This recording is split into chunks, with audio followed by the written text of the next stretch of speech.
দর্শক, ত্রয়োদশ জাতীয় সংসদ নির্বাচন আসন্ন, চলছে প্রার্থীদের চূড়ান্ত মনোনয়নের প্রক্রিয়া। ভোট পেতে জনসমর্থনের প্রত্যাশাতেও মুখিয়ে রয়েছেন প্রার্থীরা। তবে নির্বাচনের সময় যত এগিয়ে আসছে, ততই রাজনৈতিক সহিংসতার সংখ্যা যেমন বাড়ছে, তেমনি ভোটের পরিবেশেও প্রভাব দৃশ্যমান। এক দশকেরও কারচুপির নির্বাচনের পর 26 ফেব্রুয়ারির বাংলাদেশের এই নির্বাচনে ভোটাধিকার প্রয়োগের সঠিক সুযোগ পাবে তো এই দেশের গণমানুষ? এমন প্রশ্ন থেকেই ভোটের মাঠ, প্রশাসন, প্রার্থীদের, গণমানুষের মন জয়ের লড়াই নিয়ে আমাদের আজকের আয়োজন রিন প্রেজেন্টস ভোটের লড়াই। সঙ্গে রয়েছে আমি রুবায়েত হাসান। দর্শক, ভোটের লড়াইয়ের আজকের আয়োজনে আমি স্টুডিওতে দুজন অতিথিকে আমন্ত্রণ জানিয়েছি। আমার সঙ্গে রয়েছেন তাসলিমা আক্তার লিমা, ঢাকা 12 গণসংহতি আন্দোলনের প্রার্থী। আপনাকে লিবাপা স্বাগত জানাচ্ছি এই ভোটের লড়াইয়ের আজকের আয়োজনে। একই সঙ্গে আমার সঙ্গে রয়েছেন ব্যারিস্টার জুবায়ের আহমেদ ভূঁইয়া, যিনি কুমিল্লা 5 আসন থেকে নির্বাচন করবেন। এবার বাংলাদেশের যে আপকামিং নির্বাচন রয়েছে, আমার বাংলাদেশ পার্টি, এবি পার্টি থেকে রয়েছেন এবং দলটির যুগ্ম সাধারণ সম্পাদকের দায়িত্ব আপনি পালন করছেন। দুজনকে স্বাগত জানাচ্ছি। দর্শক, ভোটের লড়াইয়ে আমার সঙ্গে চট্টগ্রাম 5 আসনের নাসিরউদ্দিন মুনির, যিনি বাংলাদেশ খেলাফত মজলিসের প্রার্থী, তিনি যোগ হবেন এই আয়োজনে আমার সঙ্গে। শুরুতেই আলোচনায় যেতে চাই তাসলিমা আক্তার লিমা, আপনার কাছে যেতে চাই। আপনার কাছে আমরা বরাবরই যেই আয়োজন করি দেশ ভাবনা, সেখানে তো আপনারা 267 দিনের আলোচনায় অংশ নিয়েছেন অন্তর্বর্তী সরকারের সঙ্গে, সেইগুলো বিষয়গুলো আসবে। কিন্তু এখন তো ভোট একদমই দোরগোড়ায়।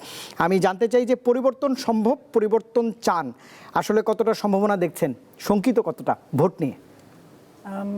আসলে গত 15 বছর বা যদি ধরি 17 বছর, সেই 17 বছর যে ফ্যাসিবাদী শাসনের মধ্যে আমরা ছিলাম, সেখানে আসলে একটা জনগণের যে ভোটের অধিকার, সেই ভোটের অধিকার প্রয়োগ করার কোনো সুযোগ ছিল না। আমরা গণতন্ত্রের জন্য লড়াই করতে হয়েছে, যেই ভোটের লড়াই করতে হয়েছে, যার একটা বহিঃপ্রকাশ আমরা 5ই আগস্টের গণঅভ্যুত্থানের মধ্যে দিয়ে দেখেছি। এবং সেই জায়গা থেকে কিন্তু আমাদের নতুন একটা আকাঙ্ক্ষা তৈরি হয়েছে, নতুন বাংলাদেশ, গণতন্ত্র যেখানে চর্চা করার সুযোগ তৈরি হবে এবং যেখানে বাংলাদেশের জনগণ প্রার্থী হিসাবে এবং ভোটার হিসাবে উভয় জায়গা থেকেই তারা ভোটের অধিকারটা প্রয়োগ করতে পারবেন।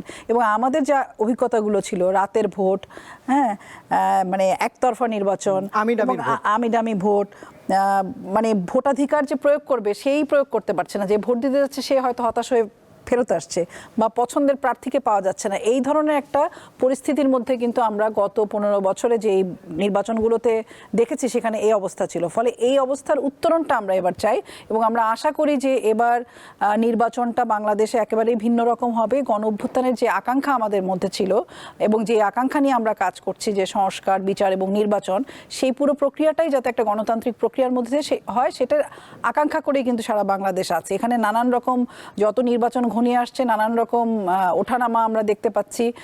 আমরা ওসমান হাদির মৃত্যু দেখলাম, আমরা প্রথম আলো ডেইলি স্টারে আক্রমণ দেখলাম, ছায়ানটে আমরা দেখলাম আক্রমণ।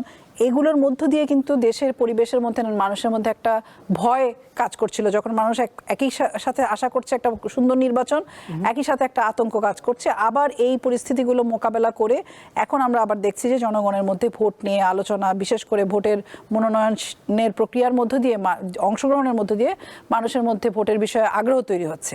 আবার আমরা যেটা চাবো যে সকলে যাতে সমানভাবে সুযোগ পান ভোটাধিকার প্রয়োগ করার জন্য, এবং প্রার্থী হিসাবে প্রার্থীকে যাতে রিটার্নিং অফিসারের রুমে গিয়ে হেনস্থা হতে না হয়, প্রার্থীকে যাতে ভোটের মাঠে গিয়ে কোনো রকম হেনস্থা হতে না হয়, এবং একটা গণতান্ত্রিক পরিবেশের মধ্যে দিয়ে, সৌহার্দ্যের মধ্যে দিয়েই প্রতিযোগিতাটা হয়, সেটাই আমরা আশা করছি। নিশ্চয়ই, আপনি তো সহনশীল রাজনীতির কথা বলছেন, কিন্তু ভয়ের সংস্কৃতি কিংবা পরিবেশ তো রয়েছে। আপনি উদাহরণগুলো নিজেই দিলেন।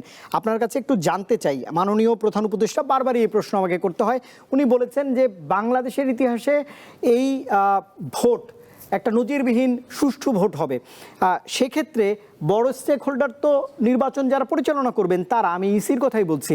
ইসি এই মুহূর্তে আমি দেখছি যে প্রায় 1842 জন প্রার্থী এখন পর্যন্ত মানে ভোটে লড়তে পারবেন এমন তথ্য দিয়েছে ইসি 51টা রাজনৈতিক দল থেকে।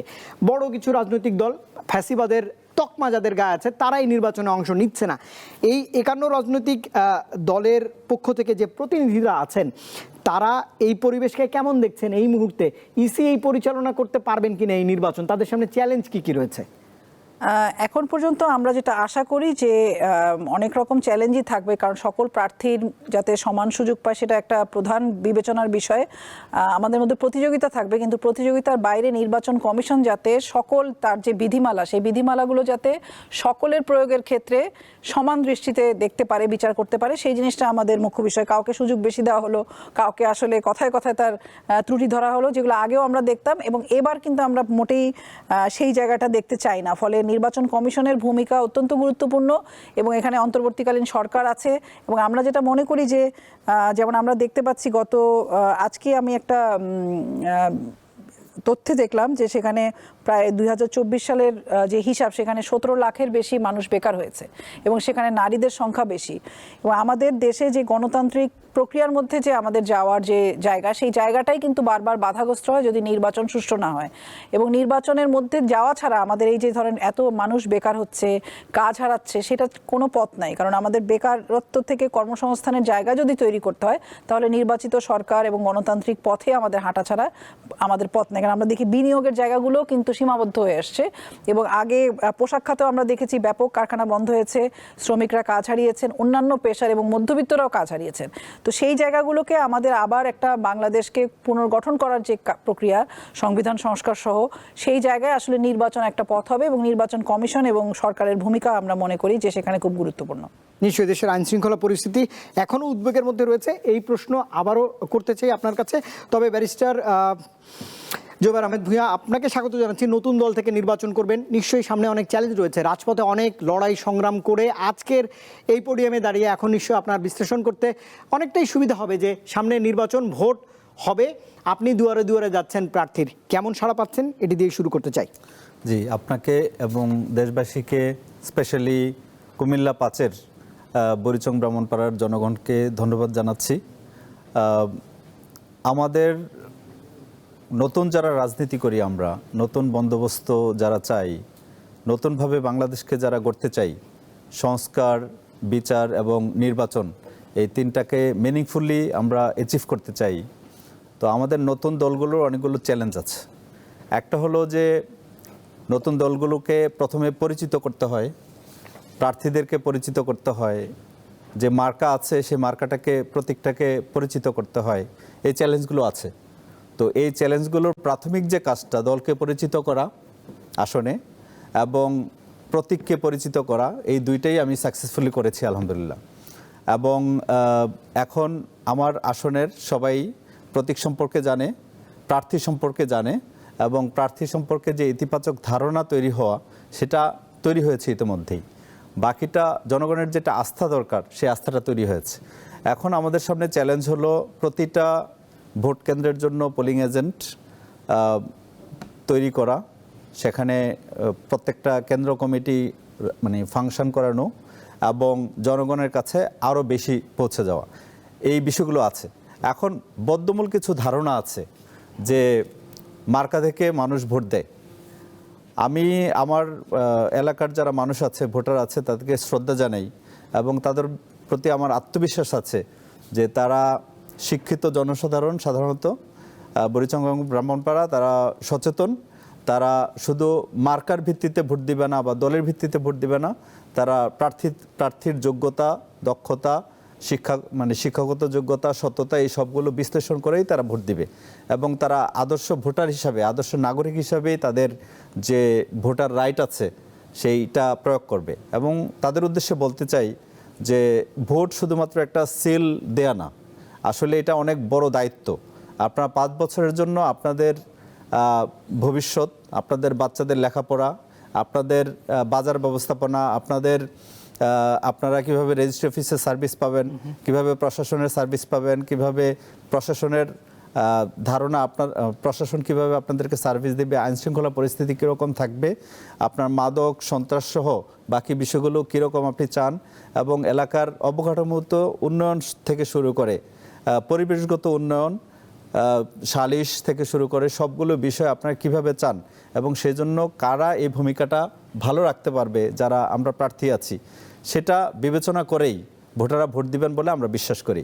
আমরা বিশ্বাস করি আগের মতো বদ্ধমূল ধারণার ভিত্তিতে মানুষ এখন ভোট দিবে না, মানুষ সচেতন, মানুষ এখন ব্যক্তি দেখে, প্রার্থী দেখে, যোগ্যতা দেখে ভোট দিবে। এবং আরেকটা বিষয় হলো, আগে টাকা পয়সা দিয়ে বিক্রি হইতো ভোট। আমি দেখেছি যে মানুষ এবার অনেক সচেতন, তারা টাকার কাছে বিক্রি হবে না, 500, 1000, 2000 টাকার কাছে তার বিবেক বিক্রি করবে না। এবং আমি আহ্বান করব, আমার আসনে 63% হলো ইয়াং ভোটার, এবং আমি বিশ্বাস করি যারা ইয়াং আছে, যারা লড়াই করেছে, যারা স্পষ্ট সত্য কথা বলে এবং প্রতিবাদ করে, তারা অবশ্যই ভালো প্রার্থী খুঁজে নেবে এবং তারা সঠিক সিদ্ধান্ত নেবে আগামী 12ই ফেব্রুয়ারি। এবারে ব্যারিস্টার জুবায়ের, একটু রাজনীতিতে ফিরতে চাই। রাজনীতিতে শেষ কথা বলে কোনো কিছু নেই। আপনি নতুন দল থেকে প্রতিনিধিত্ব করছেন এবি পার্টি, আরেকটি নতুন দল এনসিপি, এবং একই সঙ্গে বড় একটি রাজনৈতিক দল এবি পার্টি এবং এনসিপি মিলে এখন আপনারা জামাতের সঙ্গে জোটবদ্ধভাবে এই জাতীয় সংসদ নির্বাচনে অংশ নিচ্ছেন।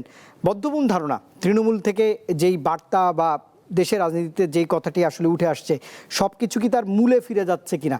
আপনারাও কি সেই দিকে হেঁটেছেন কিনা? দেখেন, মূল বলতে কি বোঝাচ্ছেন? আমি কোনোদিন জামাত করি নাই, একদিনের জন্য, 1 মিনিটের জন্য জামাত করি নাই। এখন বিষয় হলো, এখানে শুধু জামাত না, অনেকগুলো ইসলামী দল মিলে একটা জোট হয়েছে, জোট না, সমঝোতার একটা প্ল্যাটফর্ম হয়েছে। সেখানে এনসিপি, আমরা একসাথে আলোচনা, এনসিপি অলরেডি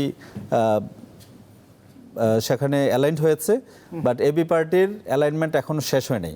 এবি পার্টি নীতিগতভাবে কথা বলছে এবং কথাটা চলমান আছে। আমাদের আসন সহ বাকি বিষয়গুলো সমঝোতা এখনও শেষ হয় নাই। তো এটা সমঝোতার জোট, মানে জোট না, এটা সমঝোতা, আসন সমঝোতার ভিত্তিতে এই প্ল্যাটফর্মটা পরিচালিত হচ্ছে। তো এই প্ল্যাটফর্মের নীতি নির্ধারণ কি হবে এই বিষয় নিয়ে আলোচনা বাকি আছে, আমাদের আসন কতগুলো হবে এটা নিয়ে আলোচনা বাকি আছে। আমরা এখনও পুরোপুরি এই সমঝোতার মধ্যে এন্ট্রি করি নেই, বাট আলোচনা চলছে। যদি ফলপ্রসূ হয়, আমরা হয়তো এই আসন সমঝোতার ভিত্তিতেই আগামী সংসদ নির্বাচন না, ভোটারদের যারা ভোট দিবেন তারা এই সমস্ত বিষয়, আমি যেহেতু প্রশ্নটা তুললামই, বিচার বিশ্লেষণ করে ভোট দেয় কিনা আপনার কি মনে হয়? এই ভোট জোটে গিয়েছেন আপনারা, বড় দলের জোটে গিয়েছেন, ছাতার নিচে গিয়েছেন। আজকেও আমি যদি ভুল না করি, আপনারা এবি পার্টির পক্ষ থেকে বিএনপির শীর্ষ নেতৃত্বের সঙ্গে বসেছিলেন। বড় বড় দলগুলো ছোট ছোট দলকে আসলে ঘরে নিতে চায়, বা এরকম একটা পরিবেশ তো আমরা ভোটের ক্ষেত্রে দেখছি। এটি আসলে কি বার্তা দেয় ভোটারদের কাছে? দেখেন, আমরা মাঝখানে একটা প্ল্যাটফর্ম করার চেষ্টা করেছি। 9 দলের সাথে আরও কিছু দল সহ আমরা আলোচনা চালিয়েছি। ওনাদের যে দল আছে সেই দল সহ আমরা মাঝখানে থাকবার চেষ্টা করেছি। কিন্তু বাংলাদেশে 2টা মেরুকরণের যে রাজনীতিটা আছে, 2টা চৌম্বকীয় টানে আলটিমেটলি 9টা দলের মধ্যে ধরেন 8টা দলই আরেক দিকে চলে গেল। আমরা we are the last party যারা শেষ পর্যন্ত ওয়েট করেছি মাঝখানে থাকবার জন্য, কিন্তু আমরা মাঝখানে থাকতে পারি নাই, কারণ হাদি হত্যা সহ অনেকগুলো বাইনারি তৈরি হয়েছে এবং শেষ পর্যন্ত আমরা আলোচনাও শেষ করতে পারি নাই। এমন সময় আমরা অ্যালাইনমেন্টের দিকে কথা শুরু করেছি। তো আলটিমেটলি আমরা শেষ পর্যন্ত চেষ্টা করেছি মাঝখানে থেকে রাজনীতি করতে, 2 জোটের বাইরে। আমরা এখনও সমঝোতার জায়গায় গিয়েছি, জোটে যাই নাই। এই সমঝোতাটা চলমান আছে। এখন যদি সাকসেসফুল হয় তাহলে হয়তো যাব। আর এখানে বিষয় হলো, মূলের দিকে ফিরে যাওয়ার কিছু নাই।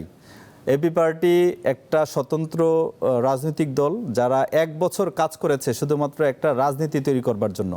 জন আকাঙ্ক্ষার বাংলাদেশ নামে একটি প্ল্যাটফর্ম আমরা 2019 সালে তৈরি করেছি।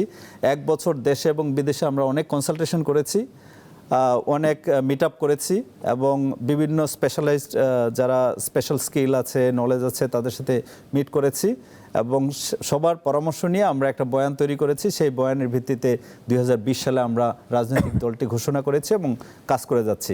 এখানে জামাতের রাজনৈতিক বয়ান আর এবি পার্টির রাজনৈতিক বয়ান এক না। জামাতের রাজনৈতিক বয়ান, এবি পার্টির বয়ান টোটালি ডিফারেন্ট। আমরা একটা মধ্যমপন্থী দল, আমরা সেন্ট্রিস্ট পলিটিক্যাল পার্টি। আমাদের পলিটিক্যাল এজেন্ডা হলো প্রবলেম সলভিং, পলিটিক্যাল এজেন্ডা হলো রাইট নিয়ে কাজ করা, পলিটিক্যাল এজেন্ডা হলো ওয়েলফেয়ার স্টেট তৈরি করা, পলিটিক্যাল এজেন্ডা হলো দায় এবং দরদের রাজনীতি। তো এটার সাথে জামাত বা আরও যে ইসলামী দলগুলো আছে সবগুলোর সাথে মিল নেই, বাট একটা জায়গায় মিল আছে। আমরা কল্যাণ চাই, রাষ্ট্রের সব পলিটিক্যাল পার্টি কিন্তু রাষ্ট্রের জন্য কাজ করতে চায়। জি। আমরাও রাষ্ট্রের জন্য কাজ করতে চাই, রাষ্ট্রের সমৃদ্ধি চাই, জনগণের সমৃদ্ধি চাই, এবং জনকল্যাণ চাই। নিশ্চয়ই। তো এই জায়গায় সবাই আমরা একমত। আরেকটা বিষয় আছে, যারা এখানে এখন বিরোধী দল বা সরকার মানে বিভিন্ন প্ল্যাটফর্মে আমরা প্রতিদ্বন্দ্বিতা করছি, আমরা সবাই কিন্তু 24 সালের যে নির্বাচন হয়েছে সেটার বিরোধী ছিলাম, এবং এই বিরোধিতার জায়গা থেকে 24-এর যে আন্দোলন লড়াই সেটাকে আমরা সবাই ওন করি। এখন আমাদের মধ্যে কম্পিটিশন হচ্ছে, এটা এমন শত্রুতা না যে এক জোট আরেক জোটের শত্রু হয়ে গেছে। আমরা আশা করব যে দুই জোটের যে দলগুলো আছে সবাই দায়িত্বশীল ভূমিকা রাখবে এবং দেশের সার্বভৌমত্ব, স্বাধীনতা এবং অগ্রগতি, উন্নতি, এই সবগুলোর ব্যাপারে সবাই পজিটিভ ভূমিকা রাখবে। কেউ সরকারে থেকে রাখবে, কেউ বিরোধী দলে থেকে রাখবে, কিন্তু জাতীয় যে স্বার্থ আছে সেই স্বার্থের ব্যাপারে আমরা সবাই একমত থাকব। এটাই হলো আমাদের নতুন রাজনীতির প্রেক্ষাপট নিয়ে আমাদের বক্তব্য। নিশ্চয়ই। তাসলিমা আক্তার লিমা, বিরতিতে যাবো, তবে প্রশ্নটা ছুড়ে দিয়ে যেতে চাই, বিরতি থেকে এসে উত্তর প্রত্যাশা করব। সেটা হচ্ছে, আপনি কয়েক দশক ধরে বাংলাদেশের রাজনীতি করছেন এবং দেখেছেন, আপনি এটির বিশ্লেষণ করতে পারবেন। যখনই আমরা দেখি যে ভোট, 1.5 দশকে তো কারচুপির অনেক ভোট হলো, তার আগের ভোট, বাংলাদেশের রাজনীতিতে, ভোটের রাজনীতিতে জোট আসলে কতটা গুরুত্বপূর্ণ, উত্তরটা নেব। দর্শক, আপনারা এই মুহূর্তে দেখছেন গ্রিন প্রেজেন্টস ভোটের লড়াই। একটা বিরতি নিচ্ছি, সঙ্গেই থাকবেন। প্রশ্ন এবং উত্তর নিয়ে ফিরবো আবারও। নতুন রিন, যার প্রোসিএস টেকনোলজি গভীর থেকে পরিষ্কার করে আর ধরে রাখে কাপড়ের নতুনের মতো উজ্জ্বলতা। নতুন রিন অ্যাডভান্সড পাউডার, নতুনের মতো উজ্জ্বল। দর্শক, গ্রিন প্রেজেন্টস ভোটের লড়াইয়ে আপনারা রয়েছেন, দুজন প্রার্থী রয়েছেন যারা জাতীয় সংসদ নির্বাচনে প্রতিদ্বন্দ্বিতা করবেন, মানুষের দ্বারে দ্বারে যাচ্ছেন ভোট চেতে। ব্যারিস্টার জোবায়ের আহমেদ ভূঁইয়া, কুমিল্লা 5 আসনের প্রার্থী আমার বাংলাদেশ পার্টি থেকে, এবং একই সঙ্গে রয়েছেন, আমার সঙ্গে রয়েছেন তাসলিমা আক্তার লিমা, ঢাকা 12 গণসংহতি আন্দোলন থেকে তিনি মনোনীত প্রার্থী। লিমাপা, যেমনটা বলছিলাম, ভোটের রাজনীতিতে জোট কতটা গুরুত্বপূর্ণ? ভোটের রাজনীতিতে বরাবরই জোটের প্রসঙ্গটা এসছে, এবং কখনো কখনো আমরা মনে করি যে এই জোটটা খুবই জরুরি, এই অর্থে যে আপনার আদর্শিক জোটটা কিন্তু ভোটের সময় আমাদের অনেক সময় দেখি না। আমরা অনেক সময় দেখি আদর্শিক জোটটাও হচ্ছে, কখনো কখনো কৌশলগত জোট হচ্ছে, কখনো কখনো আসন ভিত্তিক যে সমঝোতা, সেই সমঝোতার কারণে জোট হচ্ছে। সেই জায়গা থেকে এই নির্বাচনী হিসাব নিকাশ থেকে কে কার সাথে ঐক্যবদ্ধ হয়ে কাজ করবে, কার রাজনৈতিক আদর্শ লক্ষ্য কি, জনগণকে সে কি বার্তা দেবে, এবং যে সংসদে যাবে জনগণের পক্ষে, জনগণের মৌলিক অধিকার, জনগণের যান, জীবিকা এবং জবানের জন্য কি ধরনের প্রস্তাবনা, কি ধরনের কাজ এই ঐক্যবদ্ধ জোটগুলো করবে, সেগুলোর জন্য এই জোটের একটা প্রয়োজনীয়তা আছে। কিন্তু আমাদের অভিজ্ঞতার মধ্যে অনেক সময় আমরা দেখি যে জোট করতে গিয়ে আমরা আমাদের স্বকীয়তা হারিয়ে ফেলি। তো আমার মনে হয় যে জোট যদি হয় কৌশল ভিত্তিক বা আসনের সমঝোতা ভিত্তিক, সেই ক্ষেত্রে প্রত্যেকটা জোটের যে দলগুলো আছে তারা এই কৌশল ভিত্তিক জোট করবেন, আসন ভিত্তিক জোট করবেন, কিন্তু তাদের স্বকীয়তা বজায় রাখাটা দরকার। একই সাথে চেষ্টা করা দরকার যে কিভাবে আসলে আদর্শিক জোটগুলোকেও আরও শক্তিশালী করা যায়, যেটা মানুষের মধ্যে অনেক আশার জায়গা তৈরি করবে। না, কিন্তু আমি যেটি লক্ষ্য করলাম যে বিএনপির মতো বড় রাজনৈতিক দল, মানুষ বলছেন, আজকেও একটি গবেষণায় দেখা গেছে দেশের বেশিরভাগ মানুষ নাকি এই ত্রয়োদশ জাতীয় সংসদ নির্বাচনে বিএনপিকেই ভোট দেবে। কিন্তু বিএনপির পক্ষ থেকে যেটা দেখা হলো যে মাঠের লড়াইয়ে যে সমস্ত নেতৃত্ব মাঠের লড়াইয়ে এগিয়ে থেকে নেতৃত্ব দিয়েছেন, নুরুল হক নূর, জোনায়েদ সাকি কিংবা অন্য যারা ছিলেন, তাদেরকে বিএনপি সমঝোতা করে তাদের দলে নিয়ে গেলেন। এটিকে কিভাবে আসলে দেখেন? এই কথাটার সাথে আমি আপনার সাথে একমত না। তাদের দলে নিয়ে যাওয়ার এখানে কিছু হয় নাই। আমরা যুগপৎ আন্দোলন করে আসছিলাম গত 23 সাল থেকে। সেই আন্দোলনের ধারাবাহিকতায় আমাদের কোথাও কোথাও আসন সমঝোতা হয়েছে। যদি আমি গণসংহতি আন্দোলনের মাথাল মার্কার কথা বলি, তাহলে আমাদের কোথাও কোথাও আসন সমঝোতা হয়েছে, কোথাও কোথাও আমরা প্রতিদ্বন্দ্বিতা করব, এবং এই সমঝোতার জায়গাগুলো কিরকম হবে সেটা নিয়ে আমাদের আলোচনা চলমান আছে। গণসংহতি আন্দোলনের যে নেতৃত্ব, তাদেরকে তো দেশের মানুষ ভালোভাবে এই গত 1.5 দশকে রাজপথে দেখেছে, কিন্তু বড় দলের সঙ্গে কেন যেতে হলো? আমার কাছে মনে হয় যে এই যে বড় দল, বা আপনি যে ভাষায় মানে যেভাবে আপনিও বলছেন যে নিয়ে নিল বিএনপি, তো নিয়ে নেওয়ার কিছু নাই। আসলে আমাদের কাছে যেটা মনে হয়েছে, বর্তমানে বিশেষ করে গণঅভ্যুত্থান পরবর্তী বাংলাদেশে আমাদের আসলে একটা জাতীয় ঐক্যের ভিত্তিতেই সামনে বাংলাদেশটা গড়ার কাজটা করতে হবে, এবং সেটা আমরা মনে করি এই পুনর্গঠনটা যত বেশি ঐক্যের জায়গা থেকে করা যাবে ততই গুরুত্বপূর্ণ। কারণ আমাদের সংবিধান সংস্কার করার প্রসঙ্গটা খুব জরুরিভাবে সামনে আসছে, এবং বর্তমান সময় খুব জরুরিভাবে আরও কিছু প্রশ্ন, যে আমাদের জীবনেরই নিরাপত্তা নাই। অনেকেই বলছেন জবানের নিরাপত্তা তো অনেক পরের কথা, জীবনেরই নিরাপত্তা নাই, মানে আমার জানের নিরাপত্তা নাই, আমার জীবিকার নিরাপত্তা নাই, লক্ষ লক্ষ মানুষ প্রাণ হারাচ্ছে, কাজ হারাচ্ছে। তাহলে এই নিরাপত্তাগুলো নিশ্চিত করা এবং যে সংবিধান সংস্কার, যেটা খুবই গুরুত্বপূর্ণ বিষয়, সেই বিষয়গুলো কিন্তু গণঅভ্যুত্থানের পরে একটা আকাঙ্ক্ষা যে আমরা কতটা পথ একসাথে চলতে পারি। তো সেই জায়গা থেকে আমরা যুগপৎ আন্দোলনের মধ্যে ছিলাম, এবং সেই জায়গা থেকেই কোথাও কোথাও আমাদের আসন সমঝোতা হয়েছে, এবং আমি মনে করি একটা সময় পর্যন্ত এই যুগপৎ কাজের যে ধারাবাহিকতা, সেটা জাতীয়ভাবে যে বাংলাদেশকে পুনর্গঠন করা, সেইটার মধ্যে একটা প্রভাব ফেলবে।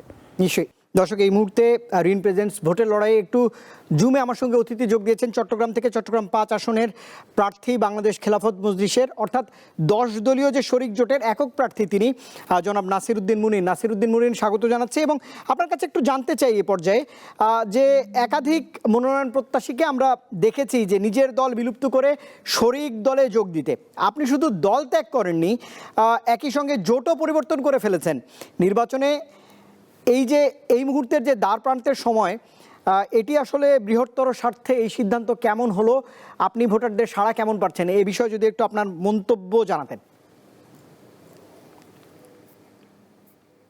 আমি আলহামদুলিল্লাহ চট্টগ্রাম 5 হাটাজারি বাইরে দামশিক থেকে আমার সংগঠন আল্লামা মামুনুল হক সাহেবের নেতৃত্বাধীন বাংলাদেশ খেলাফত মজলিস থেকে আমি প্রার্থিতা জমা দিয়ে গতকাল আমাদের বৈধতা ঘোষণা করা হয়েছে। আমি মনোনয়ন জমা দেওয়ার পর থেকে আমার হাটাজারি এই আসনে, যেহেতু আমি অতীতে হাটাজারি উপজেলা নির্বাচনে 2014 সালে নির্বাচিত, প্রায় 1 লক্ষের কাছাকাছি ভোট পেয়ে নির্বাচিত হয়েছিলাম, সেই সুবাদে আমি মানুষের দ্বার প্রান্তে পৌঁছার আগ থেকে আমার সুযোগ হয়েছিল। সেই সুবাদে মানুষ যতক্ষণ আমার প্রার্থিতা ঘোষণা হয়েছে, তারপর থেকে আমি হাটাজারির সকল ধর্ম, বর্ণ, গোত্র, দল, আকিদা নির্বিশেষে সকলের অভূতপূর্ব সাড়া পাচ্ছি, এবং সবাই আমাকে উৎসাহ দিচ্ছেন এবং তারা বলছেন যে আমরা উপযুক্ত, আমাদের কাঙ্ক্ষিত প্রাপ্তি পেয়েছি, আমরা ইনশাল্লাহ আপনার সাথে থাকবো। জি, আপনি বলছিলেন যে জনগণের সাড়া পাচ্ছেন। আমি একটু আপনার কাছে জানতে চাইছিলাম যে এই যে জোট বদল করে এখন আপনি জোট থেকেই সরে এসেছেন, কিন্তু এই ভোটের আগ মুহূর্তে এমন সিদ্ধান্ত, এটি কি আসলে ভোটারদের কি বার্তা দিচ্ছে, বা এটি পজিটিভ রাজনীতি হচ্ছে কিনা? না, আমি ভোটের পূর্ব মুহূর্তে জোট পরিবর্তন বা দল পরিবর্তন, সেটা আমি পরিবর্তন করার আগেই আমার হাটাজারি এবং বাইজিতাংশিকের প্রান্তিক জনগণের যারা রয়েছেন, তাদের মতামতের ভিত্তিতে আমি এই জোট পরিবর্তন করেছি। সেহেতু ভোটের মাঠ পর্যায়ে এটার ইনফেক্ট পর্বে এটা আমি মনে করি না। আমার সবার সম্মতি নিয়ে আমি জোট পরিবর্তন করে এই জোটে অংশগ্রহণ করেছি। দেখা যাচ্ছে যে একদিকে মনোনয়ন নিয়ে অনিশ্চয়তা ছিল, কিন্তু আপনি 10 দলীয় শরিক জোটের, আমার কাছে যতটুকু তথ্য, একক প্রার্থী। আপনার যারা সাবেক জোট সঙ্গী, তারা বর্তমানে আপনার প্রতিদ্বন্দ্বী। এটি আপনাকে রাজনীতিতে চাপে ফেলছে কিনা? না, আমার বর্তমান অতীতের যারা আমার জোট সঙ্গী ছিল, অনেকে আমার জোট সঙ্গীদের মধ্যে একটা অংশ, তারা আমাকে না দেওয়ার কারণে তারা অত্যন্ত ব্যথিত হয়েছে, দুঃখিত হয়েছে। আর আমি বর্তমান যে জোটে আছি, সেটি হচ্ছে বাংলাদেশের স্বাধীনতা পরবর্তী বাংলাদেশের মানুষের যে আকাঙ্ক্ষা ছিল, একটি ইসলামী বাক্সে মানুষ ভোট দিতে চায়। অতীতে অনেক সরকারকে, দলকে মানুষ ক্ষমতা এনেছে, এবার নতুন একটি কনসেপ্ট নিয়ে জাতি এগিয়ে যাচ্ছে। বাংলাদেশের প্রতিটি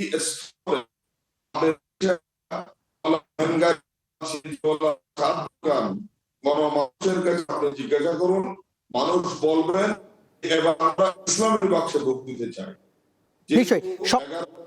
সবশেষে নাসিরউদ্দিন মনির, আপনার কাছে একটু জানতে চাই যে আপনার সামনে চ্যালেঞ্জগুলো কি, ভোটারদের জন্য আপনি কি বার্তা দিচ্ছেন? চট্টগ্রাম 5 আসন তো একটি বড় আসন, এবং এই আসনে যারা আসলে জয়ী হয় তারা আমরা দেখেছি যে সরকারের অংশীজন হয়। তো আপনার কি প্রত্যাশা? হ্যাঁ, আমরা তো সরকারের অংশীজন হয়ে হবার দৃঢ় প্রত্যয় নিয়ে বা এই আমাদের 11 দলের জোটে এই ইসলামী দলগুলো যেমন এর সাথে দেশপ্রেমী কিছু প্রগতিশীল রাজনৈতিক সবাই মিলে আমরা সরকার গঠন করার একটি দৃঢ় প্রত্যয় ব্যক্ত করে স্বপ্ন দেখে আমরা এগিয়ে যাচ্ছি। সাধারণত মানুষের কাছে আমার যে স্বপ্ন, সেটাও আমি বাস্তবায়ন করার জন্য আল্লাহর উপর ভরসা করে আমি এগিয়ে যাচ্ছি। মানুষ আমার উপর আস্থা রাখছে। সবাই এখনো তো ভোটের দিন গনিয়ে আসেনি, কিন্তু মানুষ আমার প্রতি অভূতপূর্ব আস্থা রাখছে বলে আমার বিশ্বাস। নাসিরউদ্দিন মনির, অসংখ্য ধন্যবাদ। তবে শেষ করার আগে ভোটের লড়াইয়ের সবশেষ প্রশ্ন আপনার কাছে একটু জানতে চাই। কারিগরি ত্রুটিও রয়েছে, আপনি জুমে যুক্ত হয়েছেন, আপনার কাছে জানতে চাই যে ভোটের মাঠের পরিবেশ আপনি কেমন দেখছেন? প্রশাসনের যেই পরিবেশ দেওয়ার কথা ভোটের আগে সেটি পাচ্ছেন কিনা? হ্যাঁ, আমি ভোটের মাঠে আমার আজ পর্যন্ত প্রশাসনের ট্রান্সপারেন্সি যেটা আমরা দাবি করে আসছি দলে জোট, সেটা নিশ্চয়ই জুম থেকে আমার সঙ্গে যোগ দিয়েছিলেন নাসিরউদ্দিন মনির, যিনি চট্টগ্রাম 5 আসনের বাংলাদেশ খেলাফত মজলিসের প্রার্থী। এই প্রার্থী ভোটের লড়াইয়ে আমাকে সময় দিয়েছিলেন, ধন্যবাদ। তাসলিমা আক্তার লিমা, এবার যখন 12 ফেব্রুয়ারি ভোটটা হবে তখন তো আসলে গণভোট অনুষ্ঠিত হবে, হ্যাঁ নার পক্ষে গণভোট অনুষ্ঠিত হবে। অনেক রাজনৈতিক দলের কাছে আসলে যারা ভোটার তারা দাবি তুলছেন যে এই যে গণভোটের ক্ষেত্রে হ্যাঁ নাকি না কোনটার পক্ষে থাকবে, ইশতেহারে সেটি সুস্পষ্ট করার দাবি উঠছে। আমি সামাজিক যোগাযোগ মাধ্যমেও দেখলাম। এই দাবিকে কতটা যুক্তিসঙ্গত মনে করছেন আপনি? ইশতেহারে তো আসলে পরবর্তী সময় কি করবে, জুলাই সনদের প্রসঙ্গটাই ইশতেহারের মধ্যে নিশ্চয়ই থাকবে, কিন্তু আমার কাছে মনে হয় অনেক বেশি প্রচার করা দরকার। কারণ ঐক্যমত্য কমিশনের মধ্য দিয়ে যে জুলাই সনদটা হয়েছে, যেটার কারণে এই গণভোটের প্রশ্ন আসছে যে সামনে যারা নির্বাচিত প্রতিনিধি হবেন তারা কিভাবে সংবিধান সংস্কার করবেন, সেটার একটা সম্মতি জনগণের কাছ থেকে চাওয়া। সেই সম্মতি চাওয়ার ক্ষেত্রে যে এই কয়েকটা প্রশ্নে মাত্র এই গণভোটটা হচ্ছে, সেটা জনগণের কাছে পরিষ্কার করা, যারা ভোটার তাদের কাছে পরিষ্কার করা যেমন রাজনৈতিক দলগুলোর দায়িত্ব, তেমনি আমরা মনে করি যে সরকারেরও দায়িত্ব যত বেশি প্রচার করা যায় যে গণভোটটা আসলে কেন হচ্ছে, তার সাথে জনগণের স্বার্থ কী। এবং আমরা চাই যে গণভোটে জনগণ অংশগ্রহণ করুন, এবং জুলাই সনদ যেটা সংবিধান সংস্কারের জন্য খুবই জরুরি একটা প্রসঙ্গ, সেখানে জনগণের সম্মতিটা আমরা চাই। এবং ওই পুরো ঐক্যমত্য কমিশনে কিন্তু রাজনৈতিক দলগুলোই ছিলেন, আপনি সমস্ত রাজনৈতিক দলগুলোই, আমরা যারা গণঅভ্যুত্থানের পক্ষের শক্তি হিসেবে যারা ছিল তাদের প্রত্যেকেই আমরা দেখেছি যে ঐক্যমত্য কমিশনে ছিলেন, এবং তারাই কোনো না কোনোভাবে নির্বাচন করছেন, এবং নির্বাচন করতে গিয়ে তাদের জনগণের সাথে বারবার মুখোমুখি হতে হবে। তাদেরও একটা দায়িত্ব আমি মনে করি। আমরা কিন্তু আমাদের নির্বাচনী প্রচারণাতেও এই গণভোটে হ্যাঁ বলুন বা গণভোটে আপনার হ্যাঁ পক্ষে যাতে জনগণ রায় দেয়, সেটার জন্য আমরা আমাদের দল থেকে গণসংহতি আন্দোলন এবং আমাদের যে মাথার মার্কার প্রচারণা যখন আমরা করছি, একই সাথে গণভোটের প্রচারণাটা আমরা মনে করি জরুরি, এবং সেটা আমরা করছিও। নিশ্চয়ই। ব্যারিস্টার জোবায়ের আহমেদ, আপনার কাছে একটু যেতে চাই। আপনারা তো ঈগল প্রতীকে নির্বাচন করবেন, আরপিওতে আমি দেখছিলাম, যদি আপনারা বড় রাজনৈতিক দলের সঙ্গে জোটে গেছেন, এবং এখনকার আরপিও অনুযায়ী তো আপনাদের যতই জোট করেন আপনারা, আপনাদের প্রতীকে নির্বাচন করতে হবে। এই বিষয়ে একটু মূল্যায়ন যেতে চাই। আগের পদ্ধতি ভালো ছিল না এখনকারটা? আমি তো মনে করি এখনকার পদ্ধতিই ভালো, তাহলে প্রত্যেকটা রাজনৈতিক দলের স্বাতন্ত্র্য টিকে থাকে। কিন্তু আপনি তো বড় জোটে গিয়েছেন, দাঁড়িপাল্লা মানে পরিচিত চিহ্ন, এটিতেও আপনার ভোটের সহায়তা হতো যদিও আপনারা জোটে রয়েছেন। না, দেখেন, দাঁড়িপাল্লা পরিচিত, ধানের শীষ পরিচিত, এগুলো কিন্তু পরিচিত। ঈগল মানে পূর্বেকার যে ইলেকশনগুলো হয়েছে ওখানে ঈগল মার্কাটা ছিল, এবং অনেকে এমপি হয়েছে ঈগল মার্কায়। আর আমার প্রচারণার মাধ্যমে ঈগল ইতিমধ্যে মানুষের কাছে পরিচিতি লাভ করেছে। ঈগল যে একটা প্রতীক, সেটা নির্বাচন করছে আমার এলাকার যারা ভোটার আছে সবাই জানে।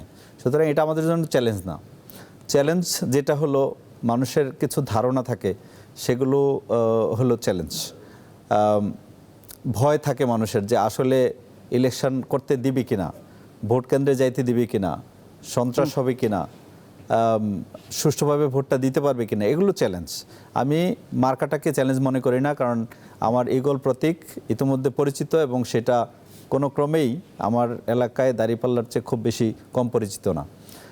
আমাদের যেটা চ্যালেঞ্জ সেটা হলো আমি যেটা করছি আর কি, আমি আমার এলাকায় যাচ্ছি, যেখানেই যাচ্ছি ভোট চাইতে যাচ্ছি, পরিচিত হইতে যাচ্ছি, সেখানকার প্রবলেমগুলো শুনছি মানুষের কাছে এবং সেই প্রবলেমগুলো শুনে যতটুকু পারি সমাধান করার জন্য উদ্যোগ নিচ্ছি আর নোট ডাউন করছি। এবং আমি বিশ্বাস করি যে আমি যদি বিজয়ী হই তাহলে এলাকার লোকাল যে প্রবলেমগুলো আছে সেগুলো সমাধান করব এবং মানুষের মতামত নিয়েই আমি পরিচালনা করব। তো এটা হলো খুব জরুরি।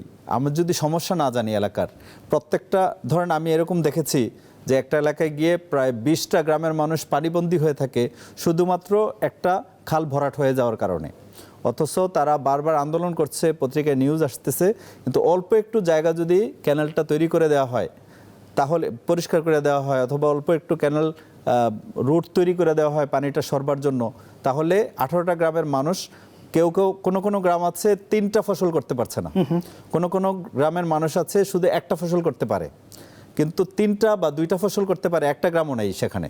তো শুধুমাত্র একটা ক্যানেল, মানে ছোট একটা জিনিস করতে হবে সরকারকে, এই কাজটা করছে না।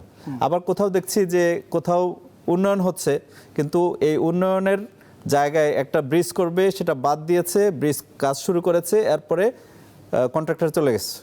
এখন ব্রিজটা না করার কারণে ধরেন 5-6টা গ্রামের মানুষ পানিবন্দী হয়ে আছে, আর অন্যদিকে 5-6টা গ্রামের হলো শুষ্কতা তৈরি হয়েছে, খরা তৈরি হয়েছে। তো এগুলো কিন্তু ছোট সমস্যা, কিন্তু এগুলো কর্ণপাত করার কোনো লোক নাই। আমি দেখেছি যে আমাদের যে গুমতি নদী আছে, এই নদীর যে বাঁধ আছে, এই বাঁধের পাশ থেকে মাটি কেটে নিয়ে যাচ্ছে, কিন্তু প্রশাসন দেখছে না। আমার এখানে অনেক বড় চ্যালেঞ্জ আছে মাদক গত বছরের তুলনায় এখন প্রায় 3 গুণ মাদক আমার এলাকায় হচ্ছে, আমি জনগণের কাছে জানতে পারছি। তো এখানে বিভিন্ন বাজার আছে, যেমন আমার এলাকায় বাজার আছে নিমসার বাজার, যেটা কারণ বাজারের মতো বড় একটা বাজার, কিন্তু সেখানে ব্যবস্থাপনা নিয়ে প্রবলেম আছে। সেখানে যে ময়লা আবর্জনা কোথায় ফেলবে এগুলো নিয়ে কোনো ইন্ডিকেশন নাই, যারা বাজার করতে আসে তাদের সুযোগ সুবিধা নাই। তো এই ধরনের অসংখ্য প্রবলেম প্রত্যেকটা এলাকায় আছে। এই যেমন রাস্তাঘাটগুলো যেগুলো অনেক আগে তৈরি হয়েছে, ভেঙে একদম গর্ত হয়ে আছে, খানাখন্দ হয়ে আছে, সেগুলোর ব্যাপারে উদ্যোগ নাই। তো প্রত্যেকটা জায়গার প্রবলেম কিন্তু ডিফারেন্ট, এক একটা গ্রামের চ্যালেঞ্জ এক এক রকম, এক একটা ইউনিয়নের চ্যালেঞ্জ এক এক রকম। তো আমরা যারা নেতৃবৃন্দ আছে, যারা রাজনীতি করছে, তারা যদি প্রত্যেকটা জায়গা মানে সমস্যা আইডেন্টিফাই করতে পারে তাহলে হবে। আমি এরকম দেখেছি কোনো স্বাস্থ্যকেন্দ্রে গিয়ে মানে উই পোকার ডিবি হয়ে আছে স্বাস্থ্যকেন্দ্রের মধ্যে, এবং সেটা 1 ফুট উঁচু, এরকম ডিবি হয়ে আছে রুমের মধ্যে। তো কোনো যেটা হলো একটা ইউনিয়নের জন্য 27টা গ্রাম মিলে একটা ইউনিয়ন, ওই ইউনিয়নের জন্য একটা স্বাস্থ্যকেন্দ্র, সেখানে যে পরিমাণ ঔষধ আছে এটা দিয়ে একটা গ্রামকে সার্ভিস দেওয়া সম্ভব না, সেখানে স্বাস্থ্য কর্মকর্তা জানালো। তো আমাদের উন্নয়নটা কোথায় হয়েছে? গত সরকারের সময় তো যে এত উন্নয়নের কথা শুনেছি, আসলে উন্নয়নটা কোথায়? একজন মানুষ গিয়ে স্বাস্থ্যসেবা পাচ্ছে না, ঔষধ পাচ্ছে না, ডাক্তার পাচ্ছে না, নতুন করে নিয়োগও হচ্ছে না। এখন ডাক্তার, এলাকায় যে ডাক্তার আছে সেখানে নাই, প্রাইমারি স্কুলে যে পরিমাণ টিচার দরকার সেই পরিমাণ টিচার নাই, হাই স্কুলে যে পরিমাণ টিচার দরকার টিচার নাই, নিরাপত্তা নাই, রাস্তায় এখনো আলো নাই। তো এই 2026 সালে এসে যদি এত অনিরাপত্তা থাকে, এত স্বাস্থ্যের ঝুঁকি থাকে, পরিবেশের সমস্যা থাকে, তাহলে আলটিমেটলি আমরা কোথায় আগালাম? নিশ্চয়ই আমাদের নতুন করে ভাবতে হবে, প্রতিশ্রুতিগুলো নিয়ে আসলে ভোটারদের দ্বারে দ্বারে যাচ্ছেন। এবার একটু নির্বাচনী পরিবেশে তসলিমা আপার কাছ থেকে এটি জেনেছি, আপনার কাছেও জানতে চাই, ভুল না করলে 13.5 কোটি ভোটার এবার ভোট প্রদান করবেন।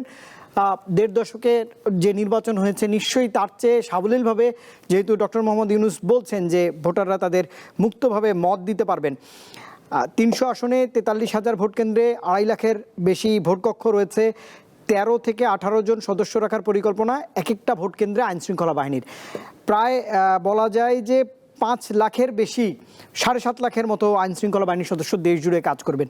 আপনি এখন তৃণমূলে যাচ্ছেন, ভোটের পরিবেশে এই আইন রক্ষাকারী বাহিনীর সদস্যরা বলা হচ্ছে যে 13 থেকে 18 জন একটি ভোট কেন্দ্রে, এটি পর্যাপ্ত কিনা? ভোটের পরিবেশে এটি কি বার্তা দেয়? দেখেন এটা তো পর্যাপ্ত না। এখন আমাদের যে লোকবল আছে তার চেয়ে বেশি তো আর আমরা সরকার দিতে পারবে না।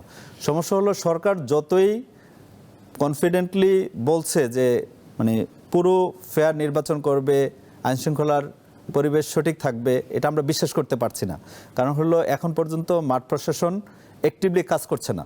আমরা মাঠ প্রশাসনকে সঠিকভাবে কাজ করতে দেখছি না, আইনশৃঙ্খলা বাহিনী সঠিকভাবে দায়িত্ব পালন করতে দেখছি না। এখনও আমাদের ওখানে অনেক ধরনের অকারেন্স হয় যেটার মানে আসামি যারা তারাও ধরা পড়ে না। আপনি হাদির বিচারে দেখেন, হাদির শুটাররা নির্বিঘ্নে শহর থেকে চলে গেল, কোথায় চলে গেল কিছুই খুঁজে বের করতে পারলো না।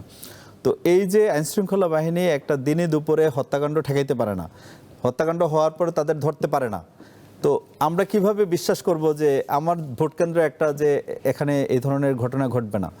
আর বড় কথা হলো এখনই দেখছি যে সরকার বিভিন্ন দলের দিকে হেলে পড়ছে, এমন না যে দলগুলোর চাপে হেলে পড়ছে। সরকারের বিভিন্ন যারা অফিসার আছে, কর্মকর্তা আছে, আইনশৃঙ্খলা বাহিনী আছে, তারা যদি নিউট্রাল মানসিকভাবে কালচারালি না হয় তাহলে তাদেরকে আপনি নিউট্রাল করতে পারবেন না। তো মানসিকভাবে সরকারি কর্মকর্তাদেরকে গত 17 বছরে একটা দলীয় ভাড়াটে হিসাবে ব্যবহার করেছে। তো তাদের তো একটা পিওর মাইন্ড নাই, ফেয়ার মাইন্ড নাই যে তারা অ্যাপ্লাই করবে। তারা সবসময় একদিকে হেলে পড়ে, যে সরকারে থাকে বা সরকারে আসার সম্ভাবনা থাকে তাদের দিকে হেলে পড়ে।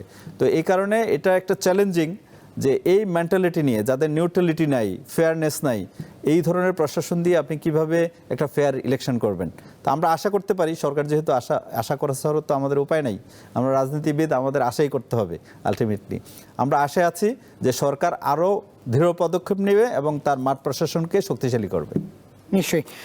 আবারও আরেকটা বিষয় বলি, বডি ক্যামেরা দেওয়ার কথা ছিল, কিন্তু আমরা দেখছি যে বডি ক্যামেরার যে প্ল্যানটা ছিল সেটা নিয়ে কোনো কথা নেই, বডি ক্যামেরা এখন আর দিচ্ছে না।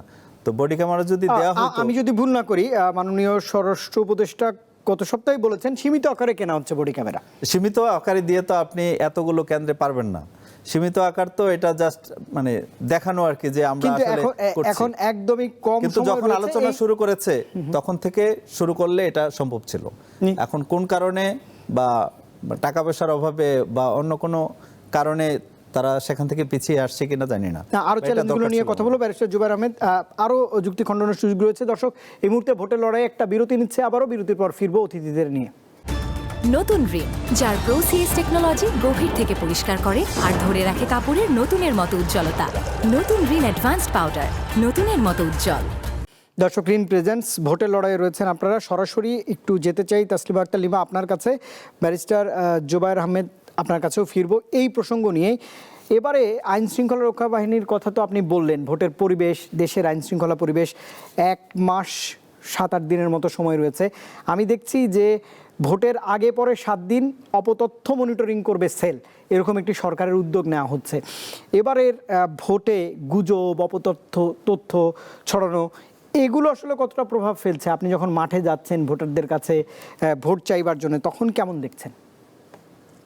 একটা অভিজ্ঞতা আমাদের আসলে ডাকসু নির্বাচনের মধ্য দিয়েও হয়েছে। আমরা দেখেছি যারা প্রার্থী অংশগ্রহণ করছে তাদের বিরুদ্ধেও অনেক রকম সামাজিক যোগাযোগ মাধ্যমে, বিশেষ করে নারী প্রার্থী যারা, তাদের নানা রকম হয়রানির শিকার হতে হচ্ছে।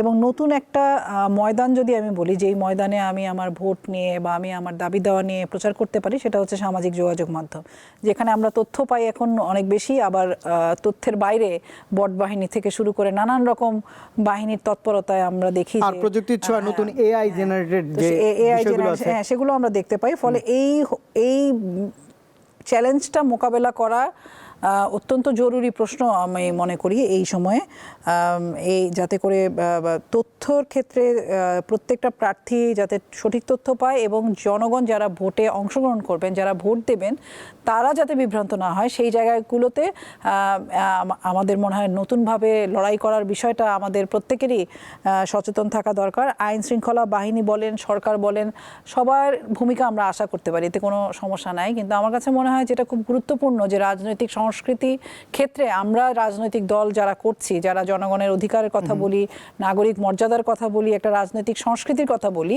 তারা আসলে যদি আমরা নতুন বাংলাদেশের কথা বলে সেই পুরাতন সংস্কৃতি চর্চা করি, তাহলে আসলে জনগণও হতাশ হবেন। ফলে আমাদের আইন দিয়ে, কানুন দিয়ে আপনি হয়তো কাউকে কাউকে বিশেষ ব্যবস্থা নিতে পারবেন, কিন্তু আমাদের দলীয় যে রাজনৈতিক দলগুলো নির্বাচন করছে তাদের মধ্যে যদি প্রতিহিংসার বদলে একটা আন্তরিকতার মধ্য দিয়ে প্রতিযোগিতাটা হয়, তখন কিন্তু এই সংস্কৃতির বদল হবে। নতুন বাংলাদেশে কিন্তু আমরা সেরকমটাই চাই।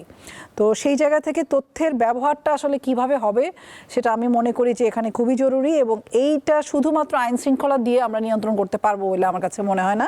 তারপর আমরা আশা করি যে সরকার এবং নির্বাচন কমিশন যতটুকু সম্ভব সেই সহযোগিতাটা করবেন, কিন্তু এটার পাশাপাশি রাজনৈতিক দলগুলো যাতে একটা ভূমিকা রাখতে পারে সেইটার ক্ষেত্রে আমার কাছে খুব গুরুত্বপূর্ণ মনে হয়।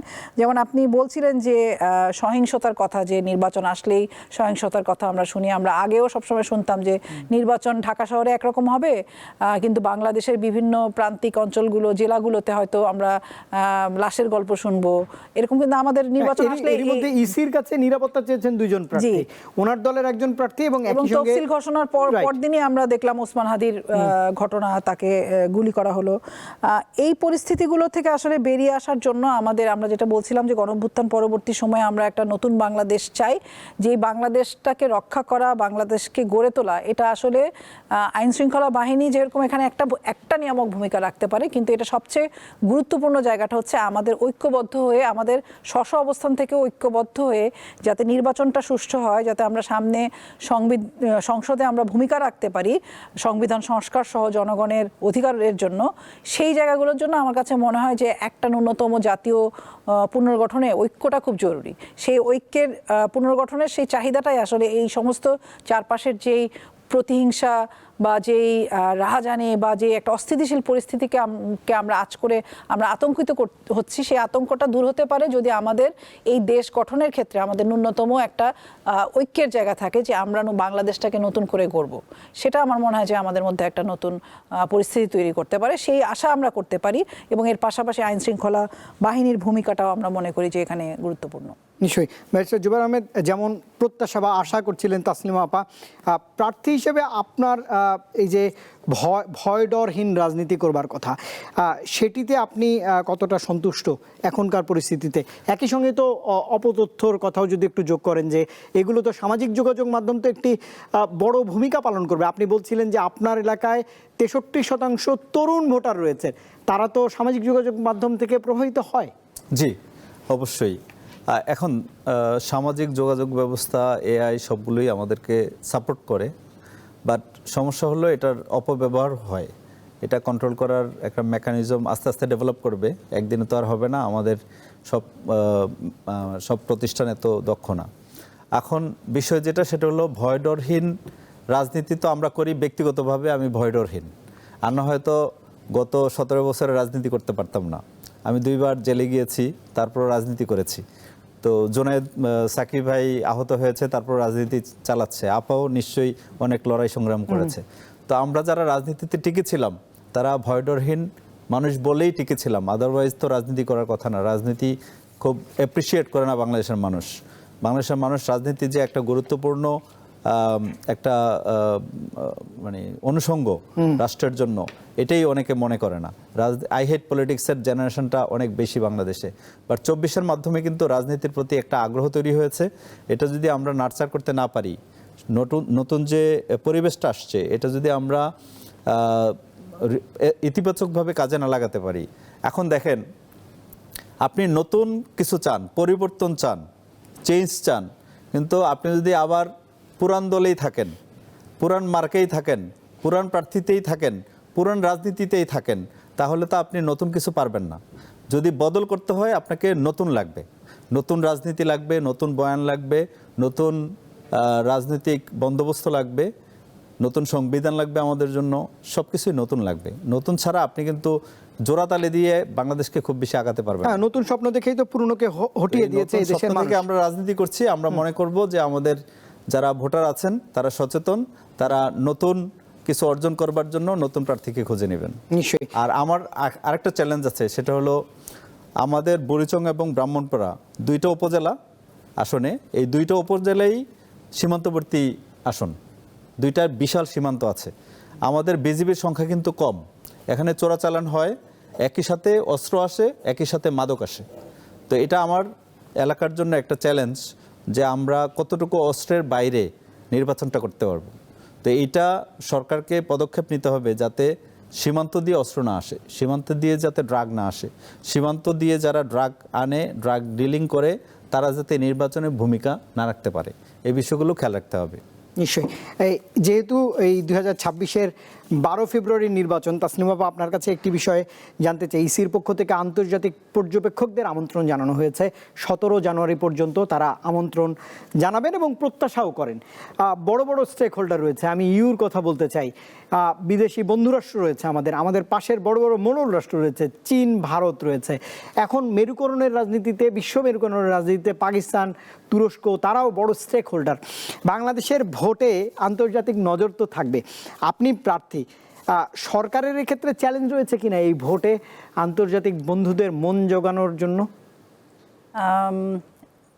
মন জোগানোর বিষয় থেকে অনেক বেশি আমরা যেটা প্রথম থেকেই বলে আসছিলাম, গণঅভ্যুত্থানের মধ্যে দিয়েও যে প্রশ্নটা এসছে যে জবাবদিহিমূলক একটা ব্যবস্থা আমরা চাই, সেখানে নির্বাচনের ক্ষেত্রেও কিন্তু এই জবাবদিহিতামূলক একটা ব্যবস্থা তৈরি করতে পারা গেল কিনা সেটা খুব জরুরি বিষয়। আমরা ভোট করলাম, সেই ভোটটা আসলেই সুষ্ঠু হলো কিনা সেটা যেমন বাংলাদেশের জনগণের কাছে একটা জবাবদিহিতার জায়গা সরকারকে তৈরি করতে হবে, তেমনি আপনার সারা দুনিয়ার মানুষের কাছেও কিন্তু আমরা বাংলাদেশ যে একটা ভোটের রাজনীতিতে বা ভোটাধিকার প্রয়োগের ক্ষেত্রে ভূমিকা রাখতে পারে সেইটার জায়গাগুলো কিন্তু দেখাতে হবে। যেমন আমরা গতকালও আমি একটা এলাকায়, ঢাকা 12 একটা এলাকায় গিয়েছিলাম, যে জনপ্রতিনিধিদের কাছে আমাদের শ্রমজীবী মানুষরা কি চায়। যেমন বাংলাদেশে ধরেন প্রায় 8 কোটি শ্রমজীবী মানুষ রয়েছে এবং ঢাকা 12-তে যেখানে আমি নির্বাচন করতে যাচ্ছি সেখানে মাথালের পরিচিতি এবং জনগণের আকাঙ্ক্ষা জানতে গিয়ে আমি জানতে চাইলাম যে আসলে ওনারা জনপ্রতিনিধিদের কাছে কি চায় বা কেমন নির্বাচন চায়। ওনারা অবশ্যই বলেন যে একটা সুষ্ঠু নির্বাচন চায় এবং অনেক সমস্যার মধ্যে, যেমন ভাই বলছিলেন যে মাদক সমস্যা, আমরা ঢাকা 12 কিন্তু খুব গুরুত্বপূর্ণ বাংলাদেশের জন্য এবং সেখানে আমি একটা এলাকায় গেলাম গতকাল, সেখানে তারা বলছিল গ্যাসের সমস্যা, পানির সমস্যা, বিদ্যুতের সমস্যা নিম্ন আয়ের মানুষদের ক্ষেত্রে, এবং একই সাথে মাদকের সমস্যার কথাও তারা বলছিলেন যে তাদের সন্তানরা কিভাবে মাদকের হাতছানিতে চলে যাচ্ছে। কিন্তু দিন শেষে আমি দেখলাম যে কেউ হয়তো বলছেন সন্ত্রাস, চাঁদাবাজ, দুর্নীতি এগুলো দূর করা দরকার, এবং একটা কথা অনেকেই বলছেন সেটা হচ্ছে শান্তি চাই, বেঁচে থাকতে চাই। ফলে এই শান্তি বেঁচে থাকার জন্য যে সামনে ভোট হবে বা যে নির্বাচন হবে, সেই নির্বাচনটা কিন্তু গত 15 বছরের যেই নির্বাচনগুলো হচ্ছে তার থেকে একেবারেই ভিন্ন হওয়া, সেটার আকাঙ্ক্ষা নিয়েই কিন্তু আমরা আছি। সেই আকাঙ্ক্ষা বাস্তবায়ন করা, সেই আকাঙ্ক্ষা নিশ্চিত করা, এবং সেটা শুধু আকাঙ্ক্ষা না, সেটা আমাদের একটা অধিকার, গণতান্ত্রিক অধিকার। সেই অধিকারটা যাতে সকল নাগরিক পায়, সেটার জন্য আমরা আশা করি যে সরকার সেই ভূমিকা রাখবে। সেখানে নারীদের অংশগ্রহণের বিষয়টা আমরা বরাবর বলেছি, নারী এবং শ্রমিক প্রতিনিধি আমরা দেখি না আসলে সংসদে ওইভাবে। সেই প্রসঙ্গগুলো আমরা মনে করি যে এবারের নির্বাচনে অত্যন্ত গুরুত্বপূর্ণ, এবং সকল ধর্মের নাগরিকরা যাতে বাংলাদেশে তাদের নিজ নিজ ধর্ম পালন করতে পারে, তাদের বিশ্বাস পালনের ক্ষেত্রে যাতে কোনো রকম বাধা না হয়, এই বিষয়গুলো আমরা নির্বাচনে দেখতে চাই। এবং নির্বাচনের যে প্রক্রিয়া, সেই প্রক্রিয়া যাতে সুষ্ঠু হয়, এবং সেই প্রক্রিয়ার জবাবদিহিতাটা আসলে বাংলাদেশের জনগণের কাছে যেমন সরকারকে করতে হবে, নির্বাচন কমিশন করতে হবে, তেমনি বাংলাদেশ সরকার এবং এখন যে অন্তর্বর্তীকালীন সরকার বা নির্বাচন কমিশন আছে তাকে সারা দুনিয়ার সামনেও সেই জবাবদিহিতা করতে হবে বলে আমি মনে করি। নিশ্চয়ই। একদমই অনুষ্ঠানের শেষ পর্যায়ে রয়েছে আমরা। ব্যারিস্টার জোবায়ের আহমেদ ভূঁইয়া, আপনার কাছে একটু পর্যবেক্ষণটা জানতে চাই যে যেহেতু আমি বলছিলাম 1 মাসের কিছু বেশি সময় রয়েছে, অনেক চ্যালেঞ্জ, মোটা দাগে অন্তর্বর্তীকালীন সরকার, অধ্যাপক ইউনূসের সরকারের সামনে এই ভোট করা নিয়ে কি চ্যালেঞ্জ দেখছেন, সেগুলোকে কিভাবে ওভারকাম করা যায় এই কম সময়ের মধ্যে? 35-36 দিন বাকি রয়েছে। দেখেন, আগে আমরা দেখেছি যে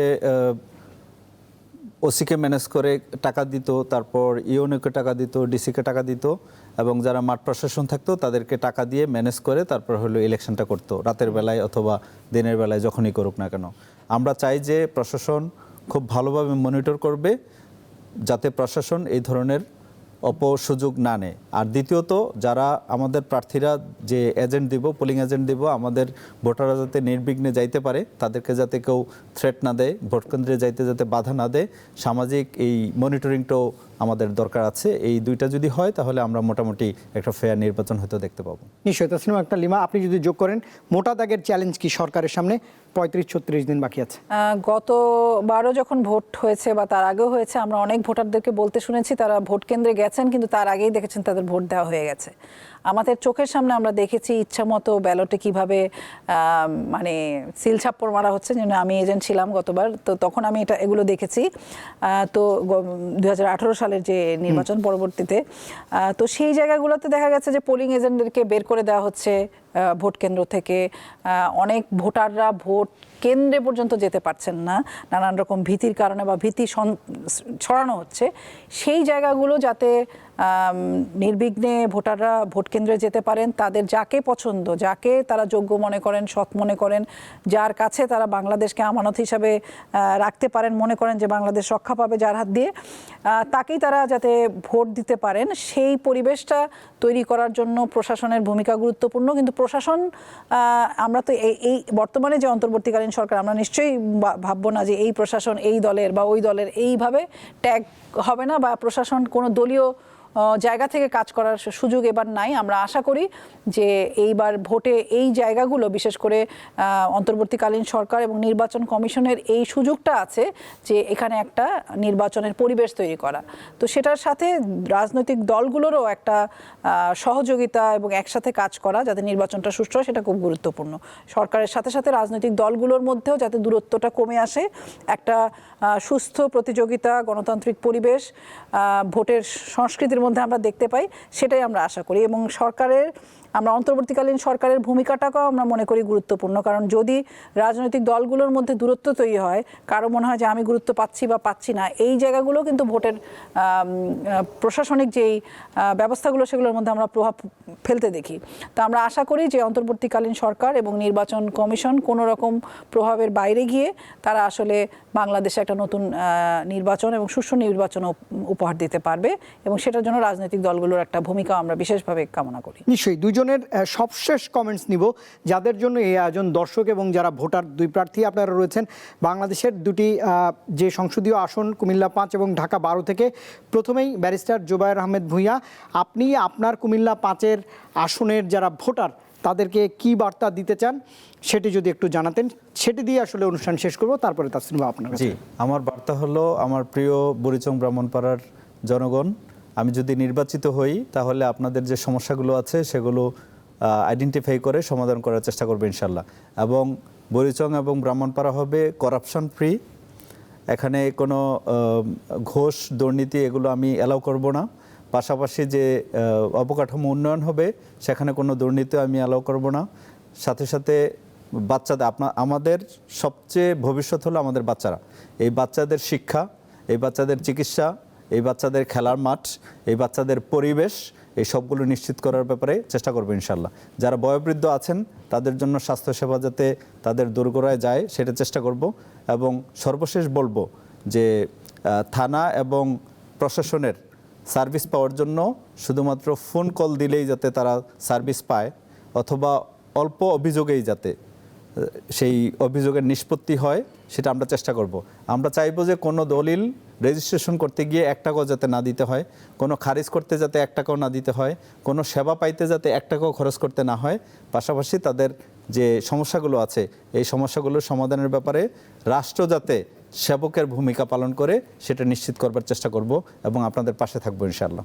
নিশ্চয়ই। রাজনীতিবিদরা কিন্তু তাসলিমা আক্তার লিমা ভোট পাওয়ার জন্য কত না প্রতিশ্রুতি দেয়। আমরা বিগত দিনে দশকের পর দশক বাংলাদেশের রাজনীতিতে দেখেছি। বাংলাদেশের বয়স তো কম হলো না, 55 বছর। 55 বছরের বাংলাদেশে নতুন রাজনীতিবিদ নন আপনি, একদম মাঠের রাজনীতিবিদ। নিশ্চয়ই বড় প্রত্যাশা নিয়েই রাজনীতি করেন। ঢাকা 12-র যারা ভোটার তাদেরকে আসলে মোটা দাগের প্রতিশ্রুতি কি দিচ্ছেন? ঢাকা 12-র একজন প্রার্থী বা প্রতিযোগী হিসেবে আমি যেটা মনে করি যে আমরা সবাই যেটা জানি যে আসলে যারা সংসদে প্রতিনিধি হিসেবে যাবেন তাদের একটা প্রধান কাজ হবে বাংলাদেশের সকল নাগরিকের জন্য আইন প্রণয়ন করা।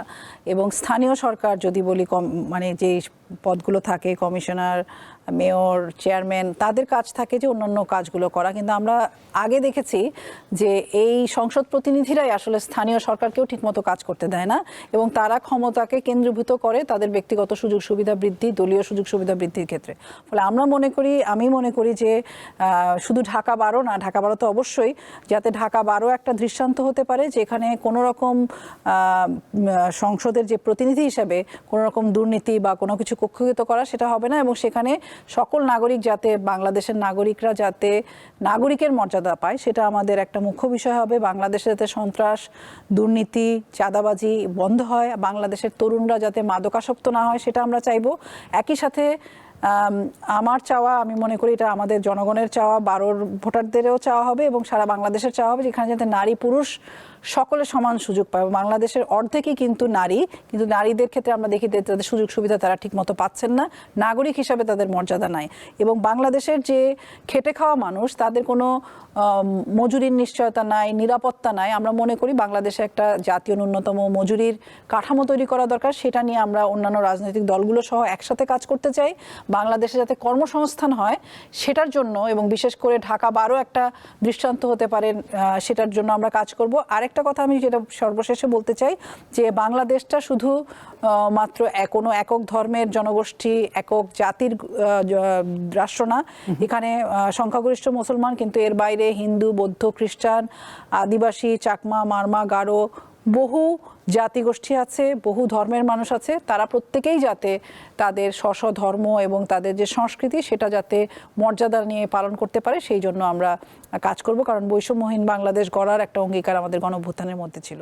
ফলে সেইটা আমরা চেষ্টা করব যাতে আমরা যদি নির্বাচিত হই, সেই কাজটা করার, যে একটা বৈষম্যহীন পরিবেশ তৈরি করা, ভয়হীন একটা পরিবেশ তৈরি করার জন্য জনগণ যাতে নির্ভয়ে কথা বলতে পারে তার সমস্যা নিয়ে এবং তার সমাধান নিয়ে এবং আকাঙ্ক্ষা নিয়েও, যাতে তাকে জান হারাবার বা কাজ হারানোর ভয় না পেতে হয়। নিশ্চয়ই অনেক বড় প্রতিশ্রুতি, নিশ্চয়ই বাস্তবায়ন হবে এমন প্রত্যাশা থাকছে। তাসলিমা আক্তার লিমা, অসংখ্য ধন্যবাদ, ব্যস্ততার মধ্যে সময় দিয়েছেন।